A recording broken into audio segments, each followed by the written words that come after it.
27 June 2024 আৰু আজি আমাৰ প্ৰথমটো টপিক হ'ল call to remain vigilant against cyber criminals so' very important for GS5 লগতে GS3 পেপাৰৰ কাৰণে আমি ইয়াৰ আগতে আমি ডিছকাছ কৰিছোঁ যে previously in the Assam Tribune news paper there way data about the cyber security cyber breach incident in Assam right আমি আগতে এইখিনি ডিছকাছ কৰিছোঁ নাও হোৱাই দিছ ইজ ইম্পৰ্টেণ্ট ইয়াতে কি কোৱা হৈছে artificial intelligence is being used to deceive the unsuspecting parents of children studying abroad.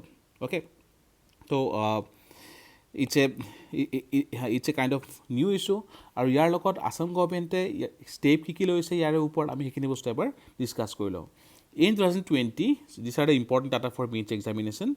In 2020, Assam registered 3530 cybercrime cases, which is a rise from 2231 in 2019 or 2022 in 2018. Okay, so consistently our rise হৈ আছে. The rate of cybercrime cases is 10.1%, which is higher than the all India only 3.7%. Okay, as per data of NCRB 2020. Recently, cyber helpline number government announced কৰিছে ইয়াৰ লগতে various new technologies such as Cyberdome has been installed in Assam. Okay, so Cyberdome is a high-tech center for cyber security. ইয়াৰ বাহিৰে Assam government in 2020 the Assam's cyber security policy publish কৰিছিলে. Okay, তো আমি ইয়াৰে ওপৰত কিছুখিনি তথ্য পঢ়ি লওঁ. The first is cyber security policy, Assam cyber security policy 2020. So ইয়াতে আমাৰ মেইন মুদ্দাটো আছিলে comprehensive framework for protecting Assam's critical information infrastructure from cyber threats. আৰু ইয়াত মেজৰলি চাৰিটা পিলাৰ আছে ফাৰ্ষ্টটো হ'ল risk management that is identification and assessing and mitigating cyber risk ছেকেণ্ডটো হ'ল থ্ৰেট এছেছমেণ্ট এণ্ড প্ৰিপেয়াৰনেছ থাৰ্ডটো হ'ল ইনচিডেণ্ট ৰেছপন্স আৰু ফ'ৰ্থটো হ'ল এৱেৰনেছ এণ্ড ট্ৰেইনিং আৰু ৰিচেণ্টলি আমি পঢ়িছিলোঁ কেইদিনমান আগতে যে IIT গুৱাহাটী আৰু নেশ্যনেল স্কিল ডেভেলপমেণ্ট মিছনৰ লগত লগ লাগি there will be some courses about cyber security. The next is the recent technologies to infrastructure of cyber security in Assam. First to hold Cyberdome. So Cyberdome is a state-of-art cyber security facility for training and upskilling Assam's cyber security workforce.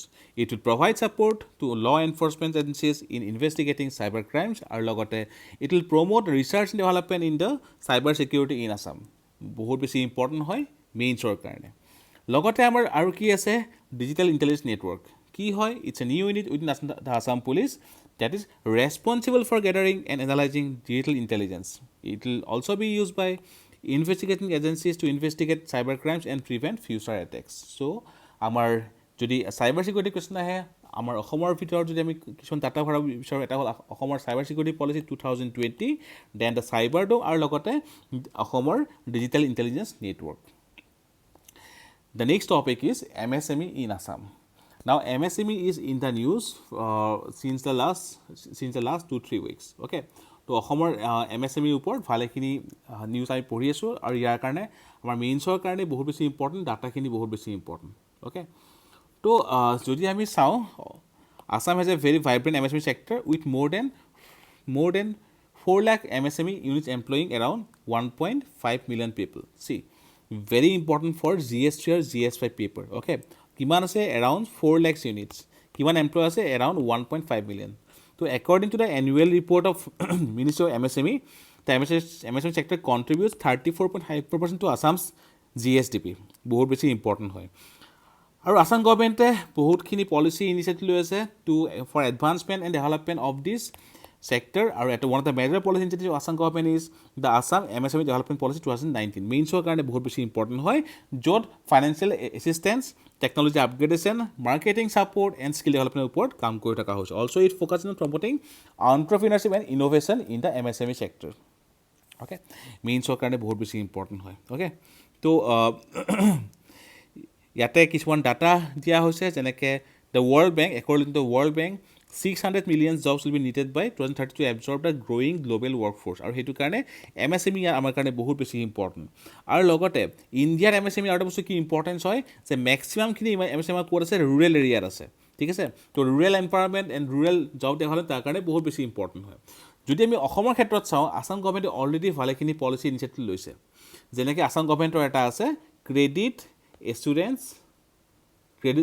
Asset plan okay important হয় then এটা আছে ability advancement plan ইয়াৰ বাহিৰে state bank of ইণ্ডিয়াই গুৱাহাটীত MSME কাৰণে এটা special branch create কৰিছে okay similarly PNB has also created the similar special branch okay to Assam government creditor কাৰণে কৰিছে then different policy and etc but again there are certain issues in the MSME okay to কি issue হয় এটা হল expertise technological innovation আমাৰ ইয়াতে অকমান কম হয় okay then credit is a major issue okay to government initiative হলেও যে private agency etc তেওঁলোকৰ help লাগিব right then training etc আমাৰ new skill etc training সেইখিনি আমাৰ ইয়াতে one of the major issue হয় তো MSME বহুত ইম্পৰ্টেণ্ট হয় GST GSI আৰু Assam centric question যদি আহে তেনেহলে it's a very important article the next topic is poor bank linkage the agri sector schemes failing due to poor bank linkage okay intervention sought for northeast region in upcoming the union budget ঠিক আছে আচ্ছা যদিও কোৱা হৈছে যে poor bank linkage but as per government data which came in 2024 April month there are 1480 rural bank branches operating in the state okay to finance minister কৈছিলে যে মানে 2022 লৈকে আমাৰ 49.2% of the all bank branches are in the rural area that's a very good number ঠিক আছে তো rural empowerment ক্ষেত্ৰত অসমৰ এই ষ্টেপবোৰ লেখত ল'বলগীয়া okay যদি আমি ফাইনেন্সৰ কথা কওঁ agriculture finance in India there are 3 phases first phase is the phase 1 1951-69 trust on developing primary sector since the first 5-year plan আৰু national credit council in 1968 emphasized the commercial bank must increase financing to the small scale industries and agriculture okay আৰু 1969 nationalization of bankৰ পিছত trust was given for opening rural and semi-urban bank branches.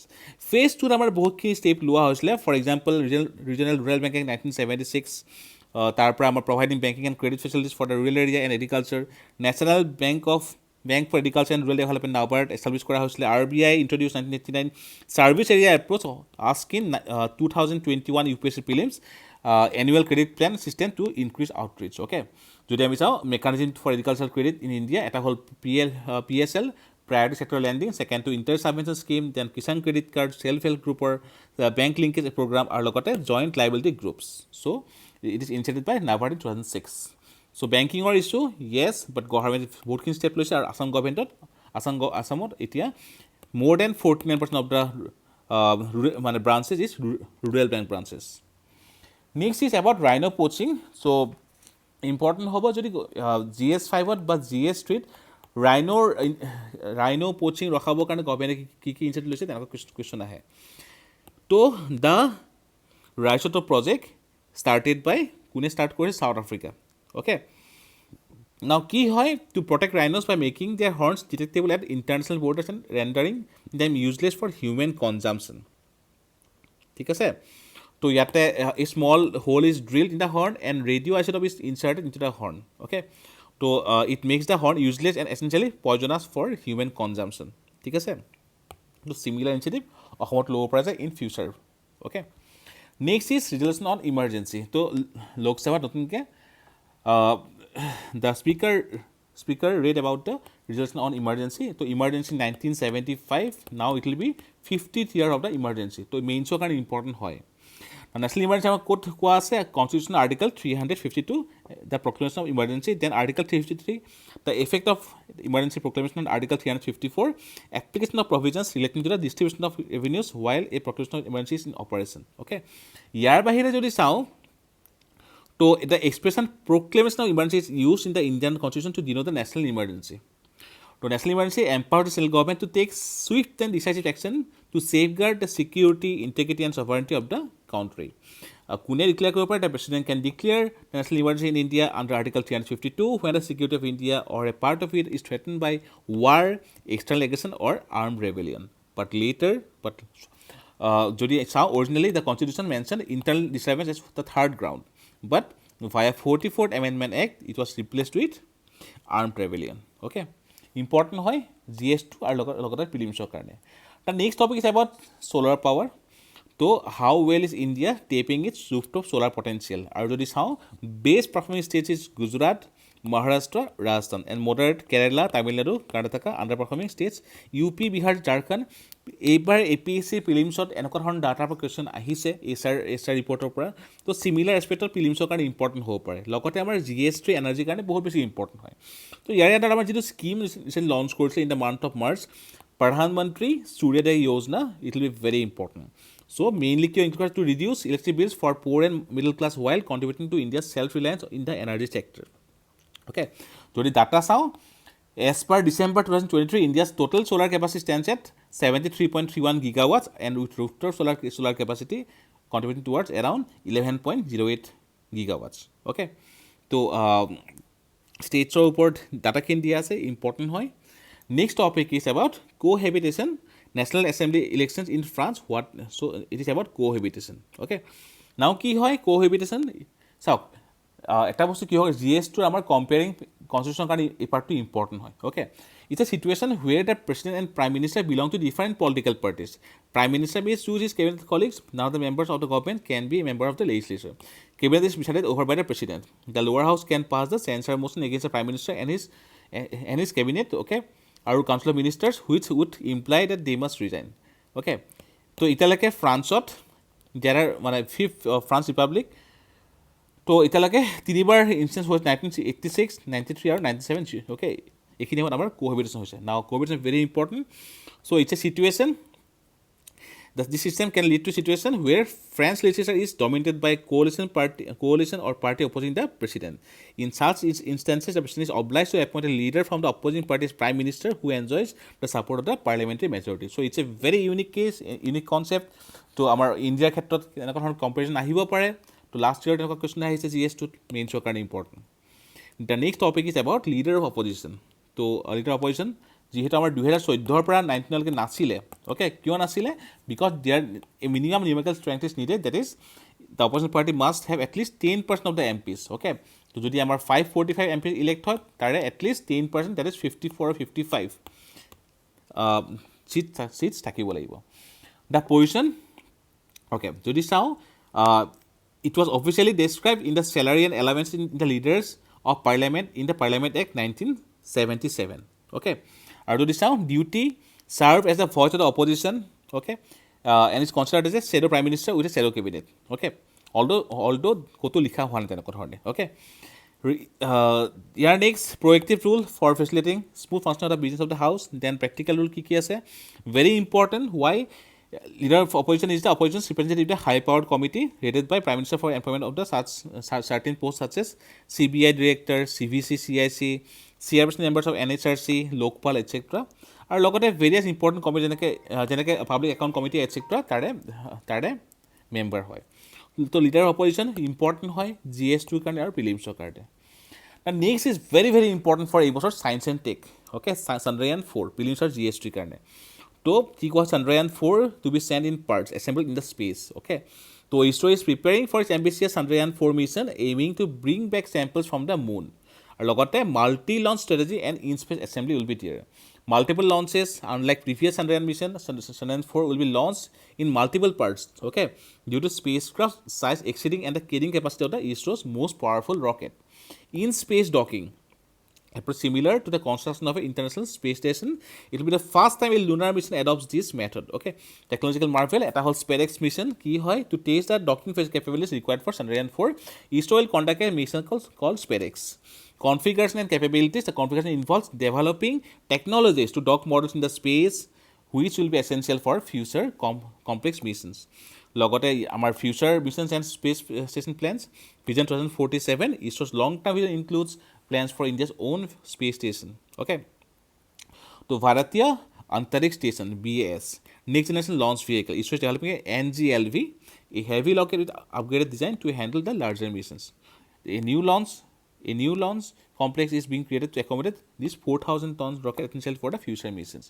তো বহুত বেছি important হয় এই বছৰ মেইনছৰ কাৰণে আৰু লগতে নেক্সট প্ৰিলিমছৰ কাৰণে next some factual details Reema Das the independent film maker gets invitation to join Academy of Motion Pictures, Arts and Sciences. Okay, coffee export rise is Europe braces for EUDR. Now EUDR ki hoy European Union Deforestation Regulation.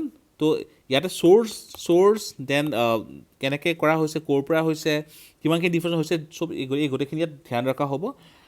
লগতে NATO names Dutch prime minister Mark Rutte as a next chief, then largest leopard safari opens at Bannerghatta national park, আৰু লগতে Denmark Danish farmers to face carbon tax for flatland cows, pigs, etc. The world's first. Prelims are kind of important, some factual details. So this is all about today's current affairs.